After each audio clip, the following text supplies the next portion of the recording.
page 442 et 443 ka tafsir al-Qur'an de sura 36. Ama anzalna min jippinali ala qawmihi edo yimbe makko be min baadi ba makko min jundin immorde kono min sama me ittika sama ma kunna min al-karim munzilina jippinobe dum groupe wi in kanat dullata ki illa sayhatan sawna ha jango wahidatan woto fa idam tayyukam bi khamiduna ko be jicci be may ya hasratan enin salal ibadi hore be jiya ma yatim aral be min rasulin immorde nelado illa kanu sawna be latike bi enelado yastaziuna be jalla alam yaraw be yal kama halakana ko jelon ko me halke kabalam kaditi be min al-quruni immorde gireli annahum no kambe ilayhim faade mabbe la yarji'un be rutotako wa in kullun ala ha ehunde lamma jami'ul ladaina sona mo bondiray kamen do muhdaruna harako tawadu wa ayatul lam hino mande mabbe go al ardu ndi do leydi al maytatu yorundi ahyayna ha me wurnitindi wa kharajna me yaltin minha ay mayri habban gabbe faminhu ko e majje kanje gabbe yakulun ko be nyamata wa ja'alna me fi ay mayri jannatin gesele min nakhili morde tamaro wa anaben e inab wa fajjarna me seki fiha ender mayri min al uyuni morde candi liyakulu fi be nyamo min thamari morde dimde mayri on wa ma'amilatu e konko be golliri aydim juude mabbe den afala yashkurun e be yetatane maji alladi subhanalladhi la bal wadani alla khalaqal azwaja tagudonone jidin kullahadi fo mimma tumbitul ardu immorde konko pullito to ka leydi wa min anfusihim immorde wonkiji mabbe di wa mimma la ya'lamuna immorde ko be anda wa ayatul lahum min wadi mande mabbe go layl o jemma naslahu meden montira minhu e makko annahara nyallangal fa idam atayo kambe muslimuna ko be nibbabe wa shams nangen tajiri nge doga li mustaqarri laha wonande nyibirde magge dalika don do taqdiru ko e bore al aziz yon allah jotedur al alim andudo wal qamara lewru qaddarna min e banindo manazila jipporde hatta ada handu ruttito kal urjunil qadimi wa ruttorde mayru aranere nden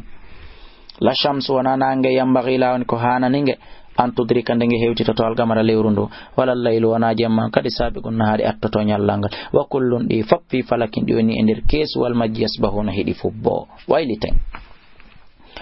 wa ayatul min mande mabbe go anna men hamalna min rundu dhurriyatam dhurriya mabbe fil fulkil mashhun kalana humbuk wa khalaqna lahum min takani be min mithlihi imurde yermu ma yarkabuna konko be waddato wa inna shasime de yidi no gorigum men yola be fala sori khalahum haray ala fabotodo be wala hum be onali yun aduna dandetebe illa rahmatan min akirali dum siona yurmende minna imurde kame wa mata'an enafturdun ilahin ha ilajal wa idha qila lam sibiyata ma ittaqu hule ma bayna aydikum kon kontiri yesamo wa ma khalfakum e kon kontiri baamo la'allakum nagasanu turhamun aw yurmoyte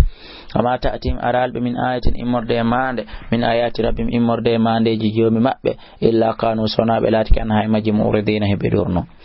wa idha qila lam sibiyata ma anfiqu dépenser mimma razaqakumullahu immorde kon ko Allah arsiki on qala alladhina ben kafaru yeddube lil ladina nande ben amanu gomdimbe anutu'imu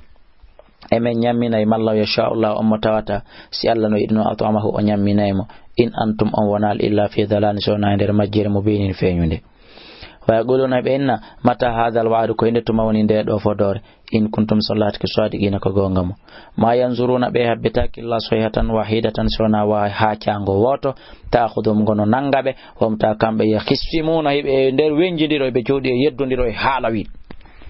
letteden ara tawabe don ma darngal ngal tawabe don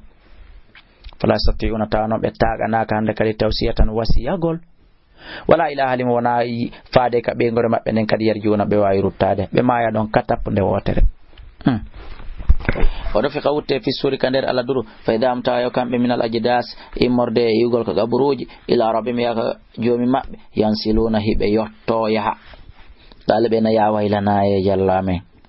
man batana ko mintini men min marqadina imorde do ngol amengol hada ko dun do ma wa'ada rahman woni konko Allah fodi wa sadagal mursaluna nelabe be gongi in kanat do wona illa sayhatan wahidatan sona ha cango woto